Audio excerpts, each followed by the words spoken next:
on the roster. All about my cheese, I ain't worried about the pasta. Baby, 9 change your mind on the roster. They a hater up, might as well not be fire like a chopper, burn like a predator, scream in the rain, predicting like the weather. Third rim of cup, can't go without my medicine.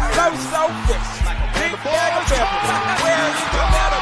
All they know is suckers. You know the money talk, you can ask Chris Tucker. I'm a country boy.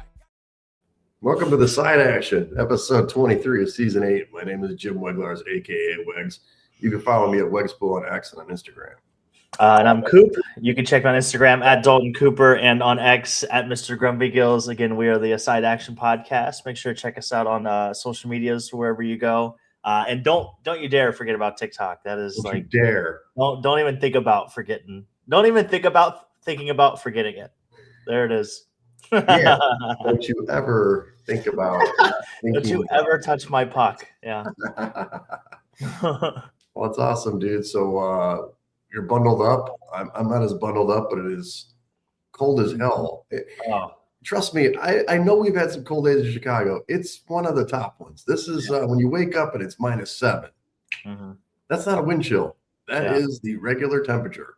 What is it? What's the temp out there? It's probably colder out there. Let me see. When I woke up and went to work this morning, it was 10 below, actually. Yeah. I'm pretty It's sure. always a little warmer by the lake. So much warmer. People were doing the polar plunge today. Did you see that? What? Yeah, people were doing the polar plunge. There is some idiot that goes in every day of the year into Lake Michigan, so props to him. But water temperature, by the way, was 35 degrees. If you wanted to, well, it's warmer than the air. Yeah, I was going to say. Right now, it feels like -10, but it is 0 out here. So we got -1 in the big city, so we got a little differential. Oh wait, that's Chicago. Let me give you the suburbs here. Yeah, just give it your location. It should be -2 feels like -10. Yeah, there you go. Well, I guess you're going out to throw the frisbee outside. I mean, it is. Oh yeah, we're gonna hit some golf balls here in about a half hour. Yeah, might as well break some clubs while you're at it. What did you end up doing last weekend? Did you have?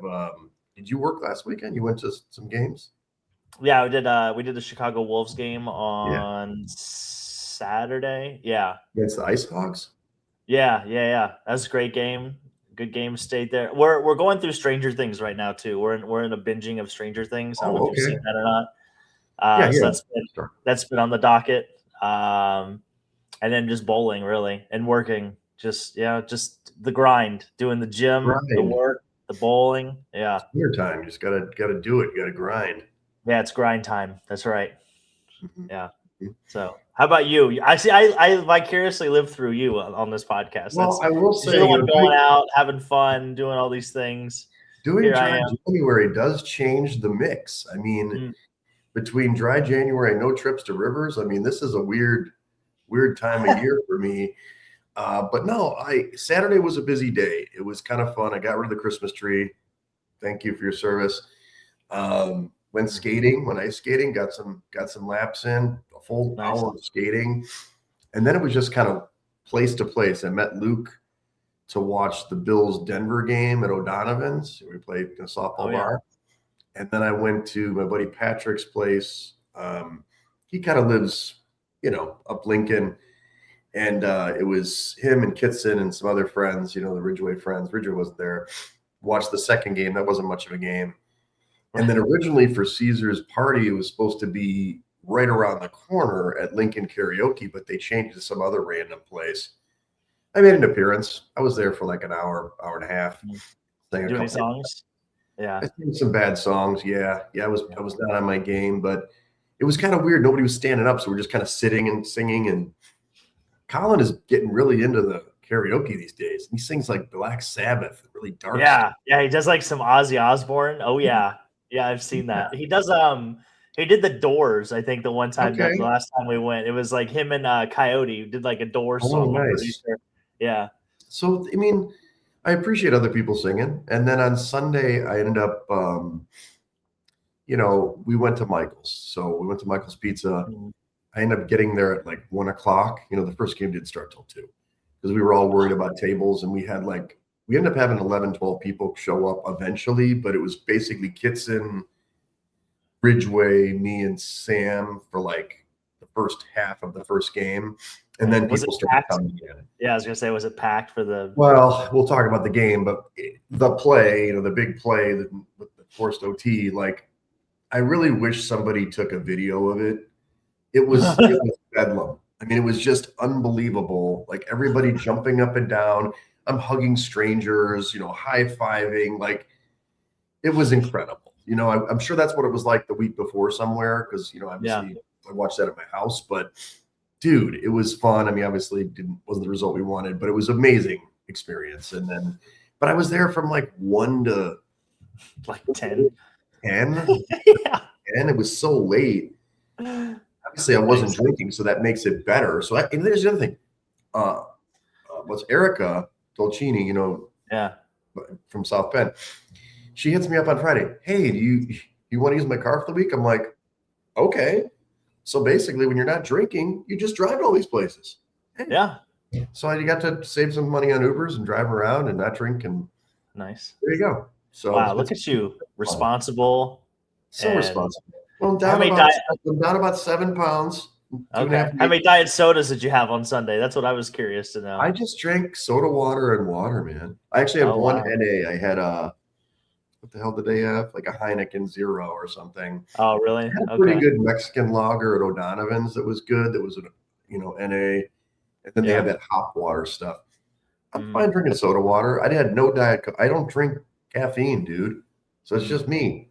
Just a little water. Yeah. And then I watched the championship game over there on the couch, and as you know, disappointed. But hell of a season.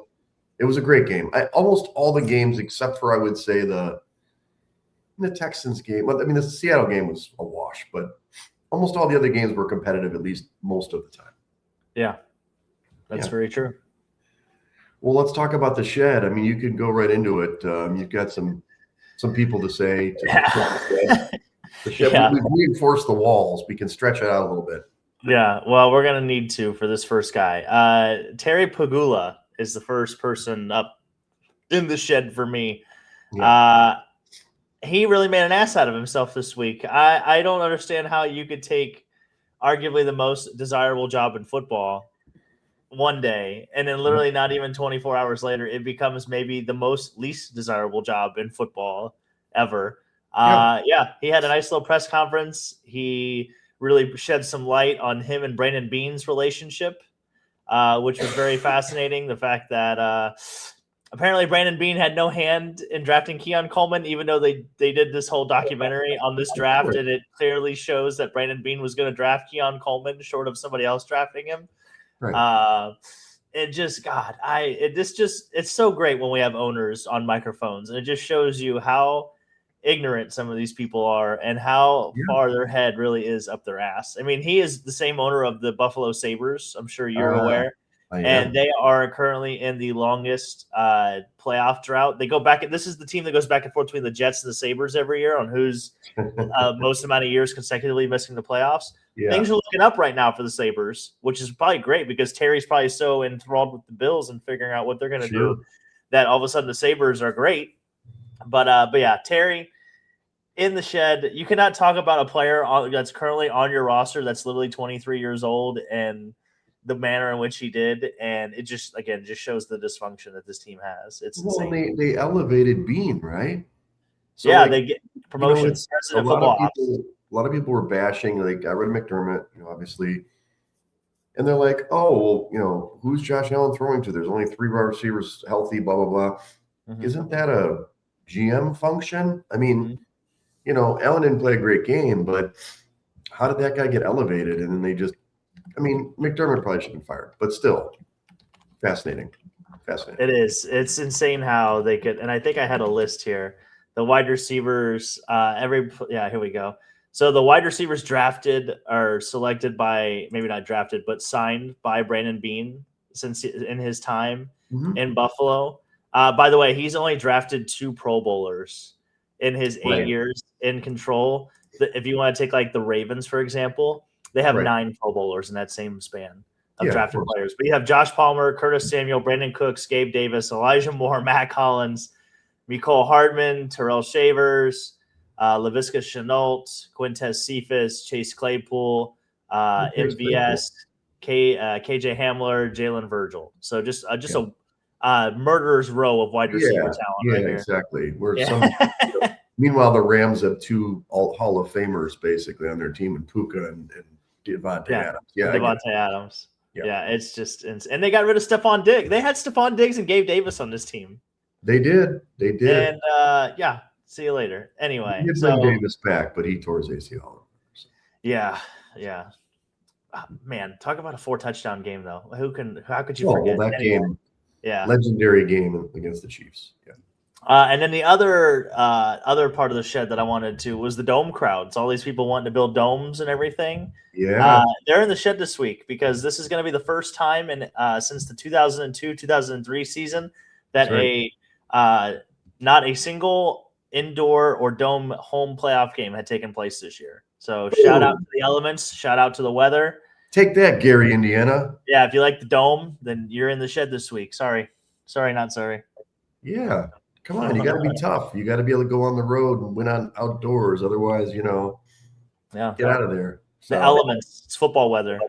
Yeah, actually, of the 4 teams remaining, only 1 team plays in a dome. Now. Yeah. So it's like, hey, there you go. Yeah, Matt Ryan be damned. Say no to the dome. There it is. Wow. Well said. Well, it's like we're playing it back, broken record. Have to give it to CJ Stroud again. I'm sorry. I did think he was going to play better. Most people thought he was going to play better. 4 interceptions in the first half. I don't think it's happened since the NFL merger. That's what I'm hearing. That somebody's done that in a playoff game in the first half for 4 interceptions. Yeah. And they were still in the game. That defense played so good. I mean, without that idiocy, they should have just handed the ball off and they had a better shot. CJ, you know where to go. Put yourself in the corner. You're in timeout, basically. Get in the shed. Hopefully, you figure it out. I don't think they're going to. Do you want to hear a fun rumor that I heard that I've been reading about for CJ Stroud? I'm ready. He might be the heir apparent to Matt Stafford in LA. Oh, really? Yeah. Okay. There's talks that the Rams could acquire CJ Stroud. I don't know what I don't know if it's going to be via trade or just free agency. But there are rumors out there that CJ Stroud could very soon be a Los Angeles Ram and take over whenever Stafford decides to step away. Yeah, McVay could fix him, I'm sure. So that'd be good for Stroud, for sure. Yeah, I think it's not the worst plan I don't think that the Rams could ever come up with. So no. I think there's worse options out there like Stinson Bennett, Yeah, exactly. And then I did put Josh Allen in the shed. Sorry, Allen. You've been a hero to most. Everybody loves you. Obviously, you're expecting a child, so maybe there's something in there. Sinners is getting lots of momentum, as I posted up, on there today. Happy for Sinners, but listen, brother, you can't turn the ball over this many times. I mean, I would say the play at the end of the half is the one that really kind of irks me. It's like a year 2 Josh Allen play that you used to see. You've got your shot to go all the way. You've got no Burrow and Mahomes, and Lamar, and everybody else. And you're running the ball and you somehow fumble and slap it back for 15 yards that they get an easy field goal with 1 second. I mean, there's other plays there, but he also missed, Dawson Knox on a play. He had, as soon as they got a turnover, he throws an interception. It was, look, CJ played just about as bad as Allen did, but obviously they were able to kind of overcome it and almost win the game. But Josh, you know it. You cried in the stand. You cried at the press conference. You knew you just got McDermott fired. So it's definitely a tough look. By the way, honorable shed, they're playing an outdoor AHL hockey game in Minnesota today. Ooh. Puck drop is at 5:00. Oh boy! And the temperature is supposed to be -8 at puck drop in Minnesota where they're playing this game. Yeah, so it's poor planning. Die-hard fans right there if they show up. Yeah, they had. I looked at what they have metal bleachers. I'm like, your ass would be frozen. Yeah, exactly. You got to bring the blanket, and wrap yourself in the blanket on top of the blanket. Oh man, you gotta you gotta sit on a cup of coffee or something. Just flared up on the side, so you don't die out there. Build a fire underneath the bleachers. There you go. Yeah, that's real Minnesota weather. What about Club Dub? Who you got in Club Dub? I mean, this is probably more obvious this week. Yeah, not a lot to choose from. First one I had was Fernando Mendoza. Yep. Obviously secured the first national championship for coming into the season. What was the losingest program in NCAA history? Yeah. They complete the 16-0 season as well, which is the first time since 1894. Shout out to Yale. Yep. And then he's also going to be probably the lock for the #1 pick overall in the NFL draft in April. So pretty good couple of days for Mr. Fernando Mendoza. Definitely clubbed up. Crashed the Tonight Show with Jimmy Fallon too yesterday. Yeah. I think so. He's got a sick LinkedIn page, you know. That's great. Right. I was going to say for him, I mean, like, obviously had the signature moment play, which we'll talk about in a little bit. I mean, he made this great play that's going to be played for the rest of certainly Indiana's history, but ESPN history too. But I don't know, man. Like, I wasn't a big fan of the team and the whatever. Like, it was all the hoopla, but afterwards you find out like the aunt's got MS and he's got the family support. You feel for the guy. I'm happy. I'm happy he got it done. Yeah, very down to earth human when you learn about who he is, probably as a person and everything. And I was listening to somebody else, I can't remember where it was, or maybe I was reading it, but they were talking about like him diving is going to be the statue that they're going to build for IU football. Like, wouldn't that be such a great, just a great moment to build? But I was like, that's not a bad idea. And then the other club dub I had was Big Business. I don't know if you saw this or not, but starting August 1st, Division I teams can place up to 2 patches of no more than 4 square inches on uniforms for regular season games. Those are in addition to logos already allowed for the uniform manufacturers. So the NCAA is allowing this so schools can start selling spots in their jerseys to make more money to afford players. So shout out to Big Business. And it's just the start. It is just it literally, this is NASCAR. It's like NASCAR. If you give a mouse a cookie, though, Wegsy, he's going to want a glass of milk, That's true. You get a little thirsty after that cookie. Right. Unbelievable. So first they trademark everything to do with the NCAA, and now they're like, sure, sell. Oh, damn, we should have put that in the bin. That'd have been a good one. That was a good one. Definitely. But as you saw, Luke looks great in that shirt. So yes, he does. Doesn't have NCAA anymore, but For me, it's go to the NFL. Kyron Williams. I'm watching the game. I'm rooting for the Bears, of course. Of course. But I'm like, what is the matter with McVay? First drive, they go right down the field, run the football. He doesn't run the ball for 2 quarters. 11 carries on offense in the first, through 3 quarters. And then I'm starting, hey, let's give it back to Kyron Williams. This guy's not a bad football player. He went to Notre Dame. He knows how to run in the cold. He crushed it. He had 87 yards rushing total, 30 yards receiving, 2 touchdowns. And he played. It's the kind of game they needed to play in the snow in the Midwest. So Kyron, good job. Way to lead your team, even though McVay somehow, I don't know, had a brain fart for 3 quarters. And then I also put Rashid Shaheed, who this guy, although the Saints picked up at the end of the season, what a great, what do they say? The kids say the glow up. He had a little glow up.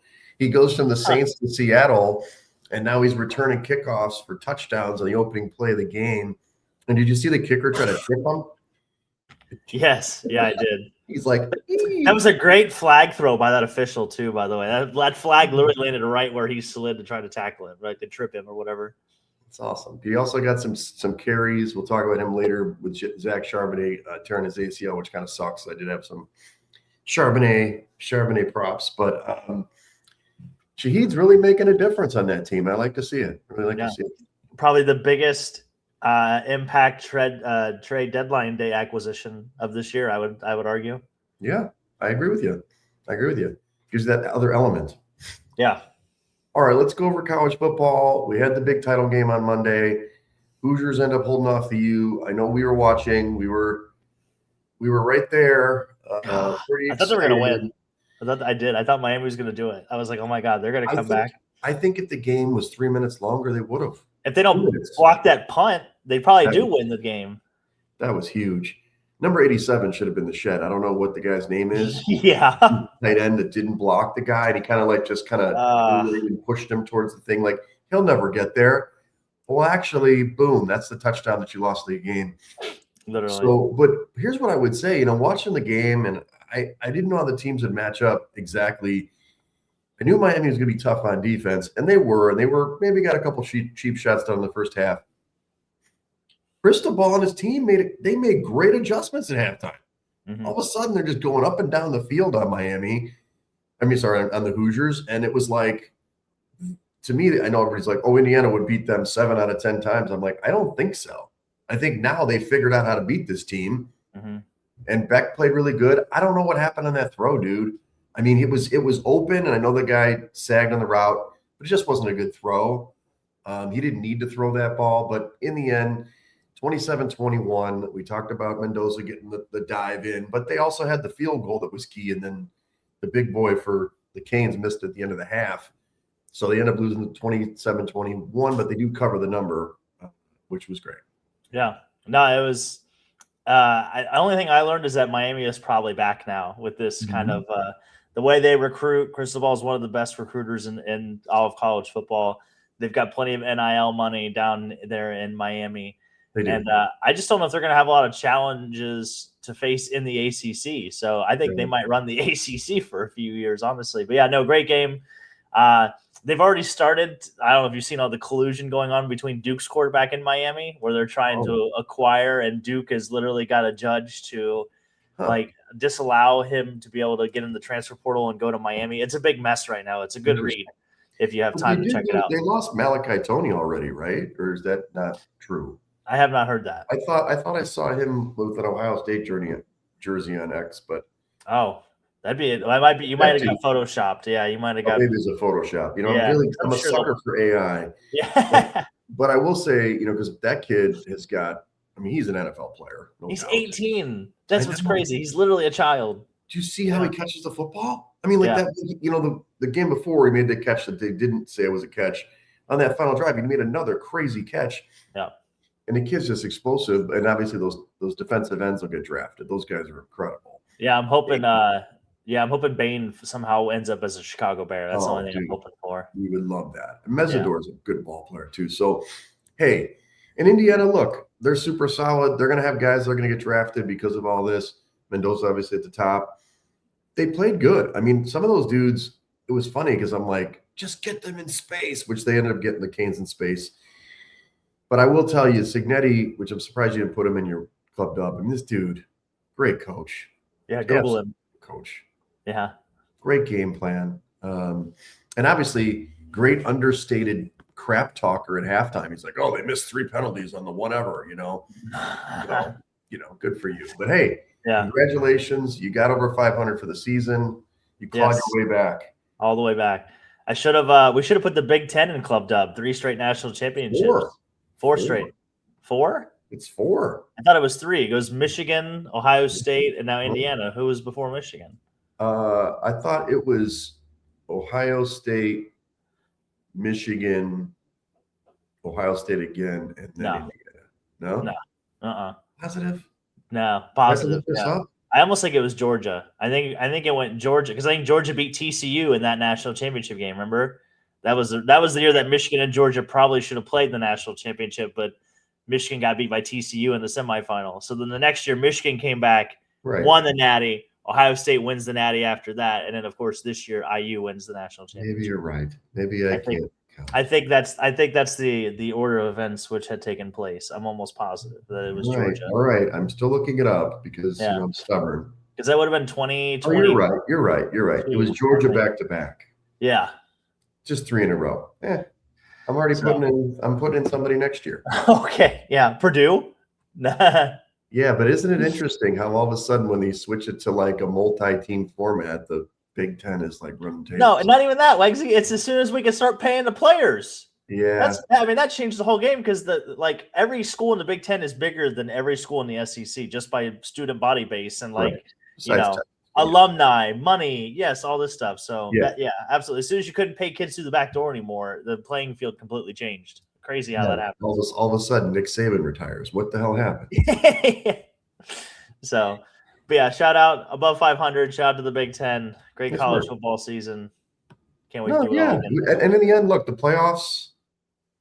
I mean, obviously, Indiana ran through, but there were some good playoff games. There were some good games there, fun games to watch. And I think over the course of the last 2 weekends, the football's been awesome. I mean, playoffs have been great. I wish it was this weekend when it was really cold, but hey, what are you going to do? Yeah, the only bad thing is that the national championship game next year is on January 26th. So late. It's going to be a week longer. Yeah. Oh, okay. It's like 7 weeks after the season ends is when they're going to play the national championship. Yeah, it's crazy. Interesting. So keep that in mind as we move along. Yep. All right. So we go to the divisional in the NFL. Favorites came out and took care of business for the most part, 3-1. No outright wins for the underdogs. It was just a cover. Overs were 3-1. So it's kind of like, okay, we're back to kind of normal. Favorites win overs. That's kind of good. I will say the big stat of the weekend, losing teams were minus 12 in the turnover differential, 16-4. I think that's kind of important. So you can protect the ball, you got a shot. Damn, that's crazy because the Patriots had 3 of those 4 turnovers. They did. That's crazy. There was only one other. I think it was the Broncos had 1. Yeah. And then the other 2 teams had 0. The 0. Rams and Seattle. Yeah. So first game, I'm not going to harp on it too much. I say the Bills were jobbed, but really on that play, and we won't talk too much about it, but I've seen so many replays on it, whatever, here's all I ask for. Brandon Cooks, in my mind, caught the football, hit the ground, the guy rips the ball away, they call it interception. Stop the game, pretend like you're reviewing. Explain what happened. They just glaze right over it. They're lining up for the next play. I'm like, what the hell is going on here? In overtime, McDermott can't throw the challenge flag, and then all of a sudden, like, he's calling a timeout. They're not even going to review it. I don't know what the hell was going on there. I felt like the NFL was calling the officials going, hey, we got to pick this up. This is overtime. We've got another game to play. I mean, like, it was really weird. I don't know what your feelings are. Yeah, I mean, that's literally what Sean McDermott said in the press conference after the game was the fact that they didn't even review it. They didn't even take a look at it just to make sure. Like nothing. Yeah, no, it just happened. It happened incredibly quickly. I caught it on my phone as I was at the Wolves game watching the last bit there. So, but yeah, I wanted to say that dictated the outcome of the game, but I also wanted to be like, if Josh Allen doesn't turn the ball over as much as he did, then of course this doesn't even matter. Like, to me, the fumble right before halftime is so inexcusable that I don't even have words for it. Like, and I'm sure he would tell you the same thing. Like, if any of those turnovers are egregious and just can't happen, it's that one. You know what I mean? So that was my big takeaway is that, man, just hang on to the football. Like, you just take the sack or whatever, go in at halftime. I mean, like, I will say that, yes, I was rooting for Buffalo because I had hit them at plus 375 and plus as I've done a couple of times with naturally. But it was like we're watching the game. It was Luke and this other random guy, and we were both on the Buffalo money line at that point. We're like, dude, they're not reviewing it? It was just weird, And then obviously, look, Knicks played a great game, but the football gods did not smile upon this situation. And I mean, I don't know how he broke his ankle. I have no idea. Like, you watch that sweep and he kind of goes to the ground. I don't know if he really got hit there. It wasn't on the submarining of the kneel down. It was on the. Yeah, they said it was on the third to last play. Yeah. It was like a QB run or something. And I don't know why they had him run it. They should just hand off the running back. But, like, he ran around and just kind of slid down. But, hey, in the end, they get the other gripe I had was the penalties. You know that I put this on the article on Wegs Pool. It was like there wasn't a penalty called. There was 11 minutes and like 38 seconds to go in the third quarter was the last penalty before overtime. Yeah, there was no penalties in the third and fourth quarter, basically. Do you know that do you know who the most penalized defense in the league was this year, by the way? Houston? No. Oh, sorry, the most penalized defense in the league this year? Sorry. Yeah, most penalized. Houston. Yeah. No, it was Denver. Oh. And they got 0 calls. And they got 0. Literally, yes. They had 0 defensive penalties called against them. Somebody was pointing that out. I was like, how is that even possible? So yeah, like you're telling me, and there were some plays that even the play that they called an interception, they could have called that pass interference. Yeah. And then they called it. The first one was ticky-tack. The second one, he got there early. I mean, Trevion White, Tre'Davious White went off. I mean, where he threw his helmet and freaked out. Yeah. That was dumb. But that's half the distance at that point. They're going to get the game was over at that point. As soon as they threw that flag, the game was unless over. It's a bounce snap. So Right. We already talked about Coleman getting released, McDermott, and then getting promoted. But in Coleman the end, got released. What do you mean? Coleman got released. Keon Coleman? Yes. Today?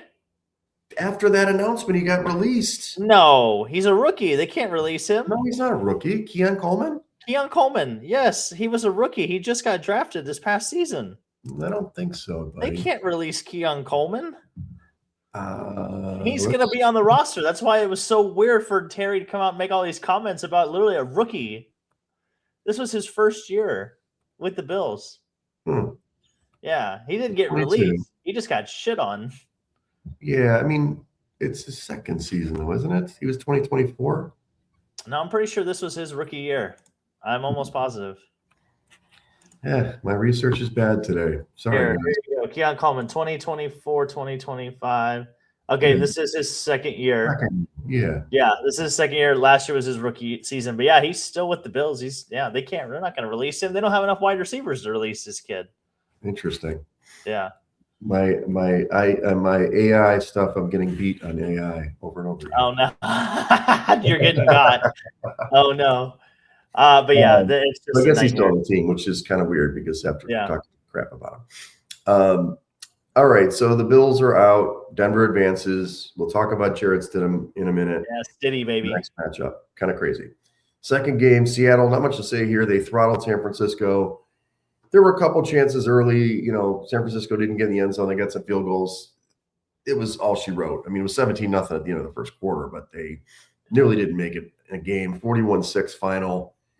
I mean, Darnold had to throw 130 yards of passing. That's it for them to win this game. And Kenneth Walker III came through. Yeah, you knew this game was over when Kyle Juszczyk is running a speed option on fourth down to Christian McCaffrey. That's when you knew this game was over. That's right. That's right. Tough scene. Hey, I mean, Shanahan coached his ass off this year. Really difficult to have so many injuries. I think they said the salary cap stuff that he lost in those injuries is like unparalleled. So, hey, next year if they get healthy, who knows? Yeah. All right, New England. I said they coasted the title game. In my mind, it was tougher. Like the game got close. It was 21-16 at one point. I felt like when they got that turnover, so the second half, the first half was an abomination. It was like, how the hell are you going to give up 21 points to this team that isn't very good, but it's because you're pick-sixing and all this stuff. But they come out, drive, they don't get a touchdown, 21-13, get a turnover right away. Houston got the turnover right away. Yeah. They have a chance to tie the game. Fumble. Woody Marks fumble. Like that, I know that they had chances later, but that was the momentum play that if they don't turn the ball over there, and that wasn't Stroud this time, they at least get a field goal, if not a touchdown, to get within a field goal or whatever. And but yeah, I mean, what can you say? I just was dumbfounded that they wouldn't go to Mills at some point, especially after a second terrible throw. I'm like, what is he doing out there? Just like I did on Monday night with the Pittsburgh game. But hey, I mean, Houston has 5 sacks on defense. They forced 4 fumbles in the game. Yeah. They had 3 turnovers on May. I mean, and they still lost by 12. Yeah, it's a damn shame. It's a good team. Well, and I will say though, the Kayshon Boutte made one of the catches of the year out there, the one-hander for the touchdown. Yeah, broke the spirit. Diggs had a kid and also was scoring. Nice. He had a pretty good week. Nice. I guess what I'll ask you about this before we even get to the previews, are the Patriots a really good football team?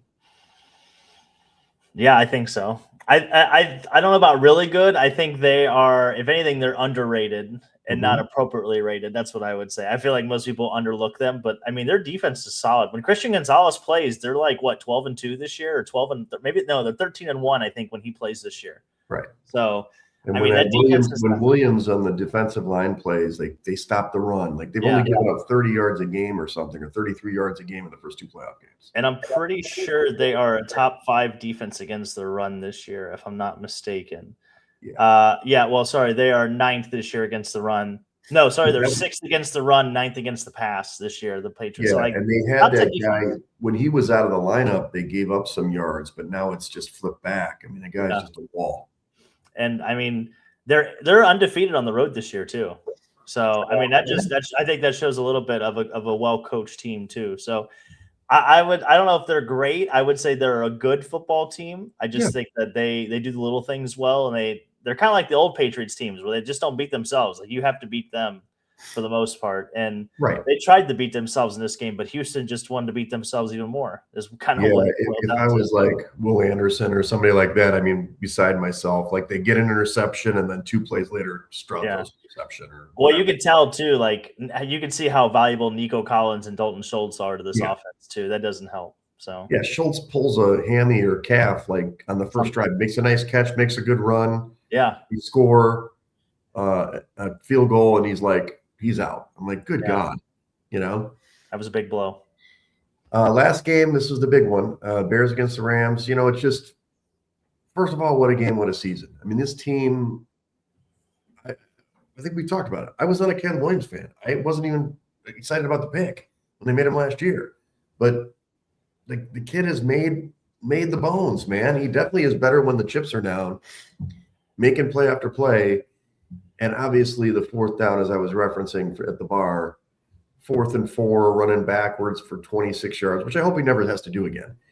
And then chucking the ball 51 yards in the air for a touchdown to tie the game to your boy Cole Kmet.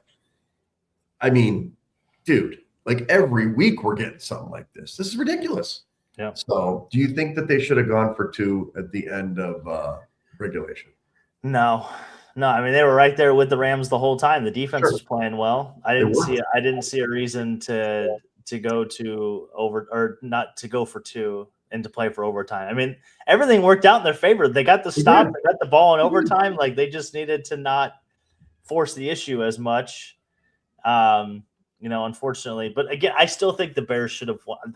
They played well enough to win. They played well enough to win this game. They just couldn't figure out a way to win. And hopefully they can learn from it and come back. I mean, obviously 3 interceptions by Caleb doesn't help, but also hopefully this is a learning experience for Ben Johnson to maybe take points every now and again instead of always going for it on 4th down. The only one that I think that really just comes back to is like that first one of the game. Because like even like we'd gone to that playoff game with the Packers, and it's like, it didn't feel great to have them get those 3 points on the opening drive, but like they got points, you know what I mean? So it wasn't all for nothing. So especially because I think they elected to take the ball, right? Or did the Rams defer? I think Rams deferred. Okay. Because I'm like, I think that would have made it even worse. Like if you elect to take the ball, you have to go get points. There's like, no, I don't care how many points there are. You got to go get points. So I just, we'll see what happens. They're going to have some shifting around. Hopefully a little bit of help on defense will go a long way. And maybe they get rid of DJ Moore. I don't know. We'll see. But he didn't help him. He didn't help him with that one interception, even though I still think it probably would have been a pick, but he could have contested it. Yeah. Well, that was apparently a new concept that had been put in that week for this game, that route concept. And God knows how well DJ Moore was actually feeling too, because he had gotten rocked like in the third quarter of that game, and he hit his head like on the side of the field that's not, or like outside of the field where it's the ground is frozen. So God knows how well he was actually feeling in that point in time. But when you watch the game from the end zone angle, I saw what Caleb was seeing. Like they kind of dropped into a 3 deep thing, and he thought that he could beat the guy across, but that 3 deep roller just picked it up right away and just saw it. I mean, when Caleb threw it, I mean, obviously he thought the coverage was beat, but it wasn't. In the end, hey, 20-17, great game. Probably an instant classic football game. I mean, not unlike the Bears game against the Packers, but unlike the Packers game, it was a big comeback. This was just a, prize fight. Just, jab, jab, jab, jab. Then the 4th quarter, both teams got a score. I mean, it was fun. It was a fun game. Great football game. Yeah, and the defense finally showed up. They've been waiting all season in Chicago for this defense to show up, and the secondary finally showed up. So I think Allen called a hell of a game. I think the second half of the Packer game and this game, he really he had a good defense going. So hopefully they'll get a little more players to really the pass rush, like you said, they need it. Yeah. All right, so we're in Championship Sunday on Sunday, 25th. We've got 2 games here. Start off with the Patriots, the Broncos. This game opened because of the Stidham starting. Open is 5.5 for the Patriots on the road. 42.5 point total. This is 2 p.m. Central. This will be on CBS and Paramount. It's down to 4.5 now. So Stidham, he hasn't played a game since 2023. That's a long time. Hasn't thrown a pass since late 2023, so that's about over 2 years ago. Huge move though on the spread, like 6.5, 7, depends on where you saw it to start. Denver would have been favored at home likely if Knicks played, especially after beating the Bills. So the immediate knee jerk is too many points. So Broncos, right? And I understand that. But what I will tell you is the Patriots in the first half, this team has covered like every game of the year, except for maybe the stupid Raiders when I wanted to pick them for Survivor. So it's a tough one. I do like, Broncos to play well early, but, that's kind of against the tendency that the Patriots have done. Their game plans have been very good, and then teams have kind of come back on them. What are you thinking? I was with you. I think it's too many points. I think Denver will find a way to keep this game close, right? Regardless of, I just think their defense will. I think the defense finally feels the pressure to have to show up, and I think they'll find a way to show up. Plus, Will Campbell has not been playing that well when he's gone against these more elite pass rushers for the Patriots. That left side of and he's going to get a whole nice, healthy dosing of Nick Bonito, and Nick Bonito is right up there with. I think it's him and like Joey or Nick or one of the Bosa's. That's like they've had 14 sacks, or maybe it's Micah Parsons, where they've had 14 or more sacks in back-to-back seasons. No, I lied. It was Myles Garrett. I lied. Yeah, him and Myles Garrett are the only two players in the league the last 2 years to have consecutive seasons of 14 or more sacks. So I just think this is going to be. It's going to have to be a Hunter Henry game, in my opinion. Like he's going to be the hot route. He should be the security blanket. I don't see this as a very high-scoring game. Okay. I think the Denver defense will show up finally, even though they've been gone for about 6 to 8 weeks now. Yeah, where the hell they've been since the bye? Yeah, they've just good teams at home. Good teams at home, they've been giving up 30 points a game, which is crazy. But yeah, New England's got to run the ball. I mean, they did a decent job against Houston. Not great. I mean, Houston's such a good defense. Denver's defense isn't great against the run, so that's kind of matchup one for me. Can they stop the run, meaning Denver, and can New England stick to the run game? Because their play action pass game, and May loves going deep, but a lot of it's off play action. He's got to have that action. And he made a couple good throws against Houston, but for the most part, I mean, he was under pressure, got a lot of, obviously a lot of fumbles, wasn't hitting deep. Obviously the one booty was like 25 yards out. So, and then on the offense, New England's run defense, as you mentioned, is really good. So what's he gonna pull out? Is he gonna do the reverses? Is he gonna do RJ Harvey throwing the ball? Is he gonna, make it easier for Stidham? It's gonna be quick throws, get the ball out, get the ball to the playmakers. So that's what I see. Yeah, and I mean, Troy Franklin is hurt right now too. He's been limited this week, and he's kind of been that second option outside of Cortland Sutton. Yeah, because they don't play a lot of tight end sets. Because Evan Ingram could be a feature, but I just don't. He doesn't play a lot of snaps. Yeah. So I anticipate him having a bigger role. I mean, I feel like he's going to have a bigger role in this game if the Broncos are going to win. Well, it's interesting you say that. Look at one of my props. Denver. Oh, there it is. I should see that now. Nice. Over 18.5 yards. I like him for that, and I like him for over 2.5 receptions. I'm going to ladder him 3 and 4. 2.5's like, minus 110 or 115. But if you get the 3, it's plus 105, 4 plus 188. So that is on my list of props. So thank you for the. Yeah. That's the only thing that scares me is the snap count. He doesn't play a lot of plays recently. Yeah, that's true. I like so we're going on the Denver side first with Stidham.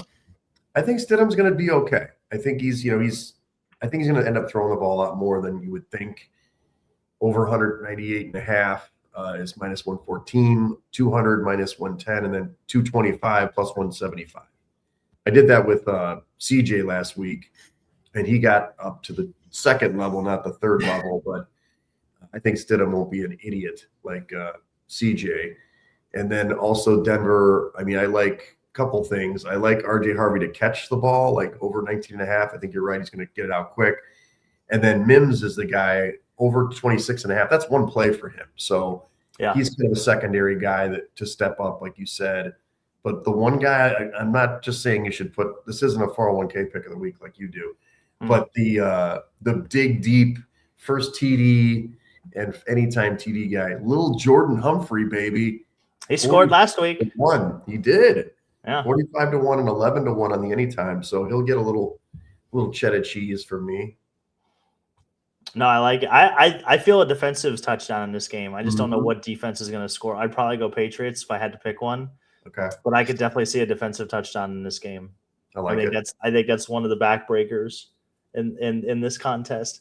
I would take the under. That's what I would feel good about. I would take the under 42.5. Yeah. I think you're right with the Stidham. I would almost take his attempts over because, again, I just think Sean Payton just loves being an egomaniac and making it all about – I said this last week on our radio show in Elgin, but, like, the way to beat the Bills was to run the football, and I felt like he was going to outthink the room and make it all about him and Bo Nix to where they were not going to throw the ball, or they were going to throw the ball way too much and not run it. And sure enough, all he did was throw the damn ball. And I'm like, oh, my God, you're playing right into the Bills' hands. It's literally what they want you to do. He should have lost by doing it, but he didn't. Yes, 100%. So I think does he learn from his mistake? Because I think that's, to your point, I think you got to be balanced to beat this Patriots team. I've heard a lot of things like when Teddy Two Gloves Bridgewater was the backup for the Saints, behind Breeze. He had good games. They had Taysom Hill as backup. They've had, what was the other guy? Man, I can see it. Where in the Saints? Here's Trevor Siemian, who was. Oh yeah, Trevor Siemian. Yeah, he's coached a lot of crappy quarterbacks. So, Stidham, we'll see what he's got. On the New England side, I do like Trevion Henderson. This is on his total yards because they do, for some damn reason, they don't run him enough on offense.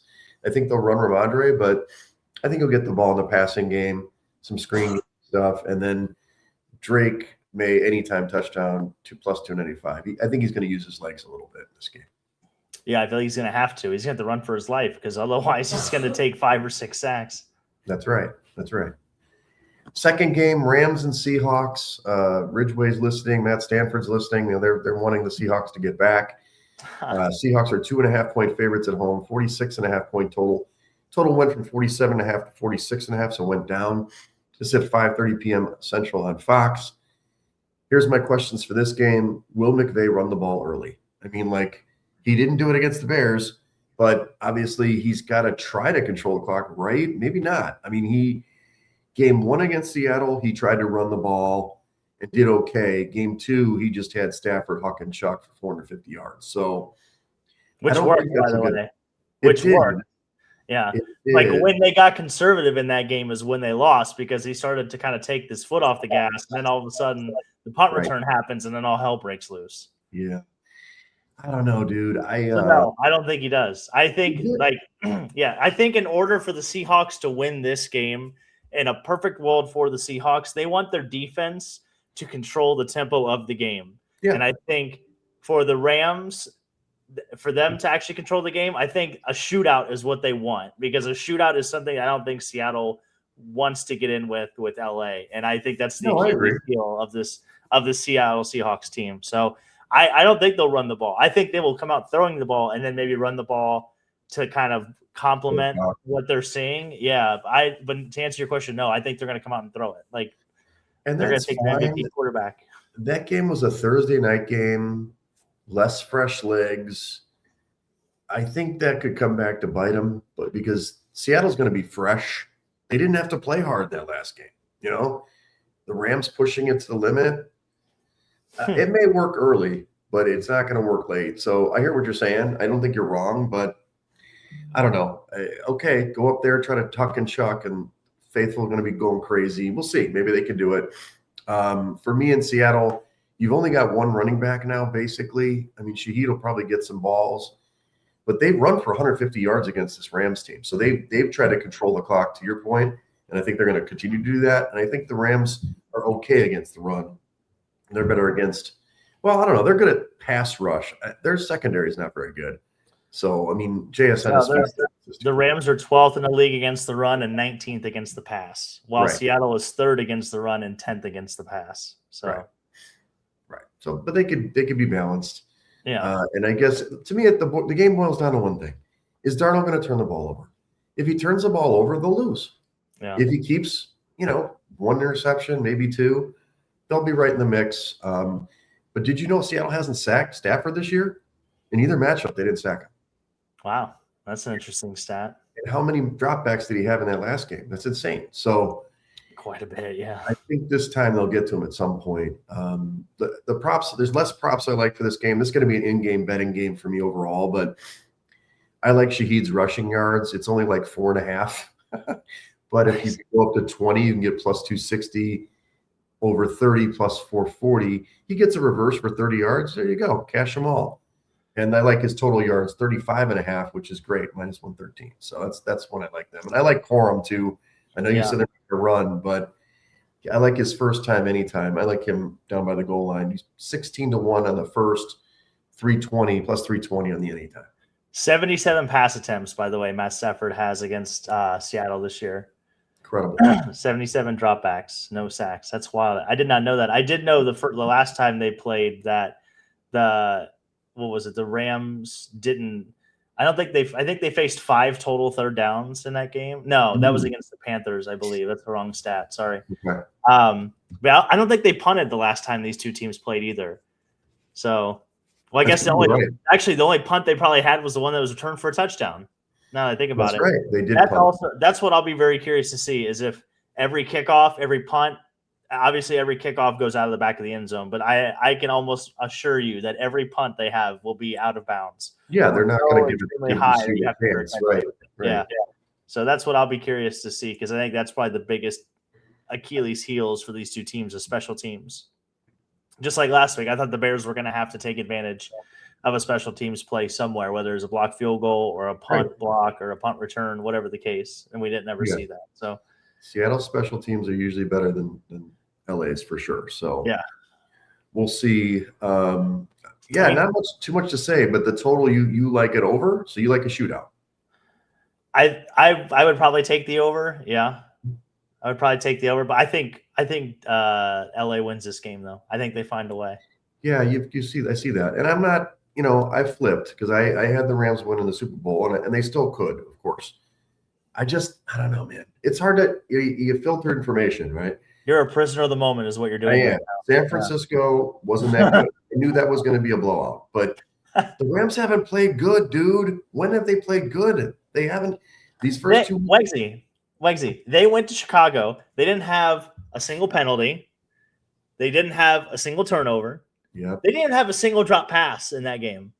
And you're telling me that they didn't play. I mean, I'm sure they didn't play their best game. Should they have won the football game? Probably. They made a lot less mistakes than the team they played against. I know, but I don't know. McVay has to come in with a clean game plan and fulfill it. I don't think he did it in Chicago.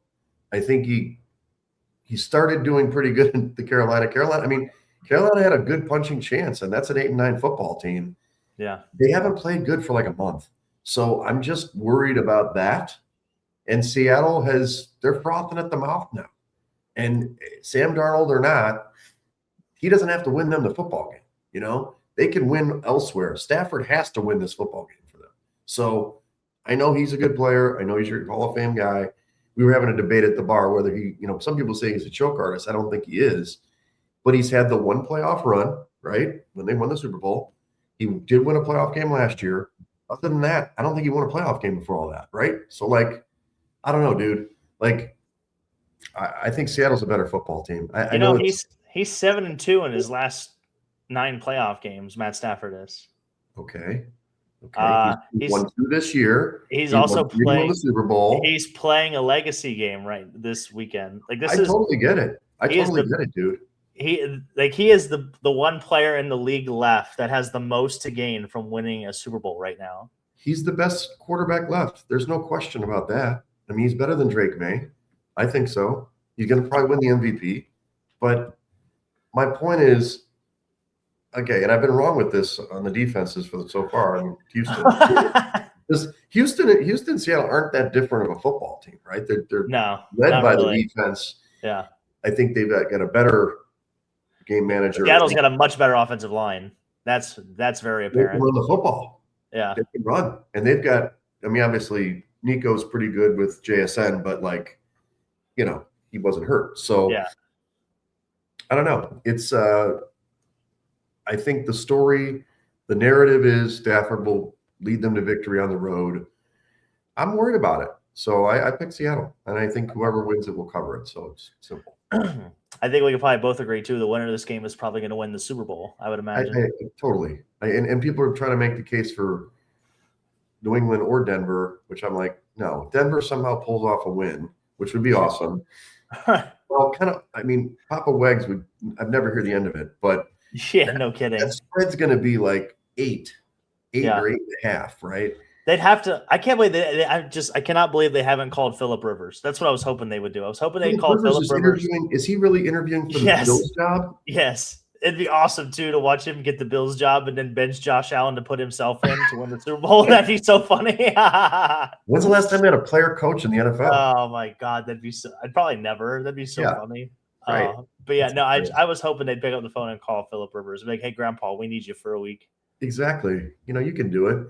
I don't – that would have been fun because that's obviously a rival team. But, yeah, dude, I said that on the podcast with those other guys the lockdown coverage podcast. Yeah. And they were like, no, New England. I'm like, look, at some point, New England is going to play a team. They have played an easy schedule. They got no offensive line for the Chargers. CJ Stroud stinks. Yeah. At some point, they're going to hit. They're going to play a real team for the NFC, and it's going to be over. I don't mean that they're going to lose by 20, but they're just going to lose the game. So I agree with you. This is the championship. This is the Super Bowl, right? We know that. And it's hard for me to imagine Sam Darnold being the Super Bowl quarterback, but I was gonna say, could you imagine that? Yeah. It's tough. And I predicted the Rams to beat them in Seattle in divisional rounds, so I should stick with that. But I don't like the way the Rams have played the last couple of weeks. My favorite part about conference championship weekend this year is, and we'll get to our picks after this, is that, for the Super Bowl matchups for coaches, we can either have Sean versus Sean, Mike versus Mike, Sean versus Mike, or Mike versus Sean. So just to keep hard hitting, I know this is very hard hitting factual things that nobody thinks about, but just you can have Sean Payton. I like it. Yeah, I was going to say. I like it. I realized that the other day. Yeah, Payton versus McVay. Yeah.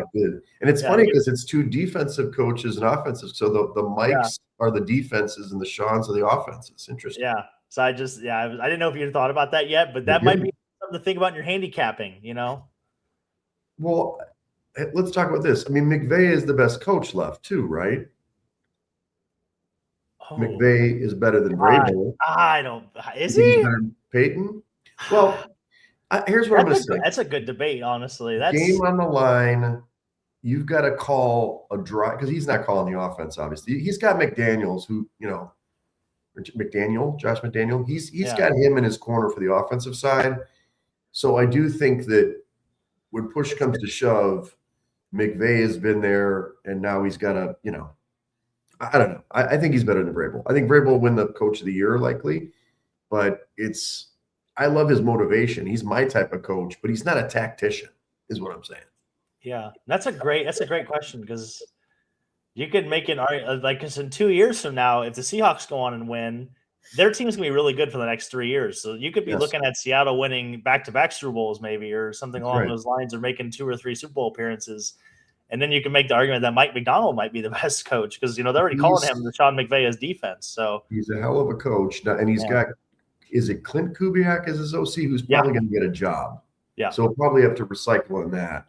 And McVay will probably lose Shula, I think, on the defensive side. But I think head coaches. I mean, Peyton's a really good coach, but I think McVay. I mean, they're both really good coaches. I think McVay he's got the edge. You know what I mean? So you do have the best coach, quarterback, lineman. It makes sense that the Rams are going to win it. Like that's simple, right? Simple. Yeah. There it is. There you go.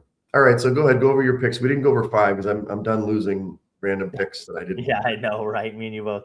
I'm going Denver. I'm taking the points plus 5.5, and I'm taking the Rams plus 2.5. I'm taking the dogs this weekend. The dogs are barking. Dogs are barking. I like that. I do like Denver. We should probably adjust to 4.5, but I like them at 4.5 still. I'll take Seattle. It's probably more of a money line than 2.5, but I just think they're going to cover if they win. I don't think it's going to be like a 1-point game. If they win, they'll win by a field goal. So 2.5 is a fair number. I do think, if the Rams win, it'll be a close game. It'll be, and you think it's going to be high? So we didn't talk about that. High or low? You think it's going to be under? I've said but it's dropped a point. So I'll take an over game. The Rams by 10. For you like it's going to be high scoring like that Thursday night versus the first matchup. Yeah. Yeah, I kind of feel like the third one, it's going to be a slugfest. And then it'll come back to like one drive, and it'll probably be, is he going to drive? Is Stafford going to drive him down? They're down 17-13. They're driving to win. They got to get a touchdown. There's your game right there. 20-17 or 17-13. 34-24. Ooh, all right. There you go. You heard it here. All right. So what do you got going this weekend? Nothing much. Staying warm. Staying inside, probably. Yeah, not a whole lot, really. No, not really. I mean, Rockford was playing at home this weekend, but again, with the weather, I just was like, nah. Yeah, no thanks. So, yeah, no thanks. So, yeah, we'll probably just be hanging out, watching ball, and obviously doing the radio show tomorrow. And, yeah, I think that's about it, really. Just hanging out, watching Stranger Things. There you go. Yeah. Will 11 survive, Right. So you do watch. Okay. What season are you in? We are in season 3 right now. So I admittedly probably missed a season in there. I know I watched season 1 when Sophia was here. We watched the last season, but I had not watched the finale because I was like, A, I don't have Netflix because I rotate my subscriptions, but B, I'm like, I've had enough. It's fine.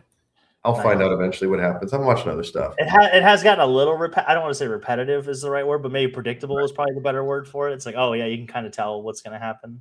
So yeah. Tomorrow I'll play volleyball. I'm not doing anything tonight. Tomorrow volleyball. Nice. You going to Downers? In the other place, Progression. Oh, okay. Like I guess that's technically Lamont. No, that's in Darien, off Lamont. Okay. Yeah, that's Brian's place, I think. Yeah. Brian's place, like 10 to noon. And then Susan, Susan from volleyball. Yeah, I think it's her birthday, right? Shout out to Susan. And it's her birthday party tomorrow at, what's it called? Bar from Home or On the Way Home or one of those. It's like a bar at the end of the Wrigley Strip.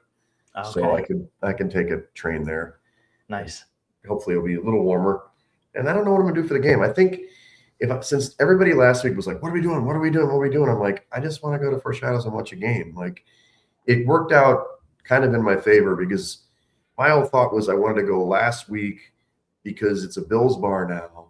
And if it's Bills Bears, for example, in the championship Sunday, I'd have to get there at like 10 in the morning.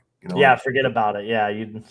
So I wanted to go last week because the Bills played Saturday, and then on Sunday I could watch it. So now neither of them are in.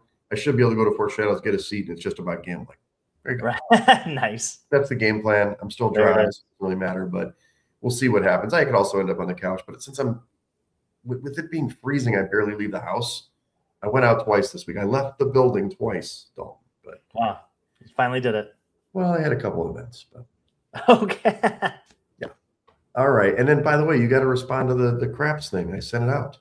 Yeah, I know. I did. I just literally read that today. Yeah. So yeah. And Linnea's totally invited. That would be a good opportunity for her to learn if she wants. And it doesn't have to. So, okay. Yeah, we know Scotty Green's in, Art's in, me. We'll get a group of this. If it's only 4 of us, we could just go. So many people say they want to go, and I'm like, well, let me try to get.